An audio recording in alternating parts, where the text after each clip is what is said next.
નમસ્તે મિત્રો, શ્રી શિવાય નમસ્તુભ્યમ. હું ખત્રી કવિતા આજે તમારી માટે લઈને આવી રહી છું ફરાળી દૂધીનું શાક. તો તેની રેસીપી આપણે નિહાળીશું. અને જો તમે મારી ચેનલ પર પહેલી વાર આવ્યા હોય તો પ્લીઝ સબસ્ક્રાઈબ કરવાનું ભૂલતા નહીં, જેથી તમને મારા નવા વિડીયોની નોટિફિકેશન મળતી રહેશે. તો હવે આપણે સામગ્રી જોઈ લઈએ. તો આપણે આ 250 ગ્રામ જેટલી દૂધી લીધી છે અને ઝીણી કટ કરેલી છે. 2 ચમચી લાલ મરચું, 2 લીલા મરચાં લીધા છે ઝીણા કટ કરેલા. થોડુંક ગોળ લઈ લઈશું આપણે મીઠાશ માટે. અને તમને નહીં ભાવતું હોય તો તમે મીઠાશ નહીં નાખો તો પણ ચાલશે. 1 ચમચી લીંબુનો રસ લીધો છે. સિંધુ મીઠું લીધું છે, થોડુંક પ્રમાણસર આપણે લેવાનું છે. જીરું લઈ લઈશું આપણે થોડુંક, અડધી ચમચી. કોથમીર લઈ લઈશું થોડી. અને 1 ટામેટું લીધું છે ઝીણું કટ કરેલું. તો આપણે એના અંદર તેલ ઉમેરી લઈશું. તો આપણે વધારે તેલ ઉમેર્યું નથી, 2 ચમચી જેટલું તેલ ઉમેર્યું છે આપણે. તેલ ગરમ થાય એટલે આપણે જીરું અંદર ઉમેરી લઈશું.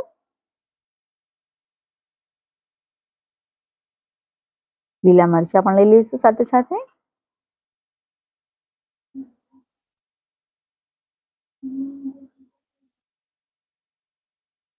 એને બરાબર આપણે કમ્પ્લીટ મિક્સ કરી લેવાનું છે. અને આપણે ટામેટા છે એ પણ લઈ લઈશું અંદર. અને બધું મિક્સ કરી લેવાનું છે આપણે. તો ટામેટાને આપણે 5 મિનિટ માટે થવા દઈશું, જરીક ચડે ત્યાં સુધી. સિંધુ મીઠું છે તો થોડુંક અંદર ઉમેરી લઈશું આપણે.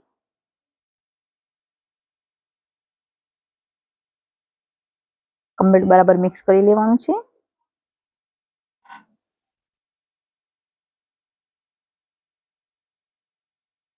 તો 5 મિનિટ થઈ ગઈ છે આપણી.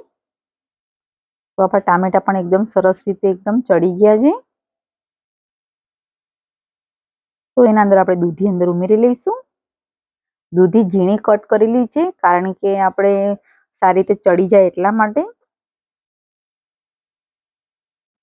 તેવી રીતે આપણે બધી દૂધી આપણે અંદર ઉમેરી લઈશું.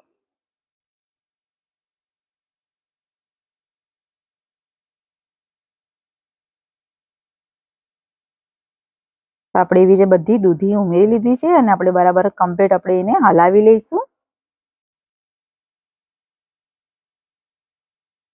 તો આપણે ટામેટાના મરચાંમાં આપણે મીઠું, સિંધુ મીઠું ઉમેર્યું હતું, તો થોડુંક આપણે વધારે નહીં, થોડુંક જ ઉમેરવાનું છે આપણે, કેમ કે દૂધી નાખી છે એટલે.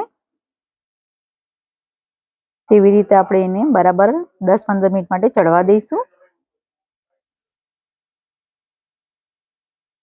તો 10-15 મિનિટ થઈ ગઈ છે આપણી. અને દૂધી સારી રીતે ચડી પણ ગઈ છે, તમે જોઈ શકો છો. અમુક દૂધી બરાબર આવતી નથી, તે ચડતી પણ નથી, તો એમાં પાણી તમારે નાખવું પડે છે. અને કૂણી દૂધી હોય તો તમે પાણી ના નાખો તો પણ ચાલશે. અંદર લાલ મરચું પણ ઉમેરી લઈશું સાથે સાથે.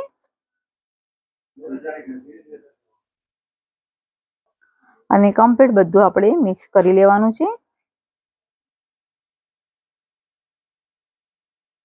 અને એની અંદર લીંબુનો રસ છે એ ઉમેરી લઈશું આપણે, 1 ચમચી જેટલો છે તે. અને થોડું ગોળ છે એ પણ ઉમેરી લઈશું. થોડી કોથમીર.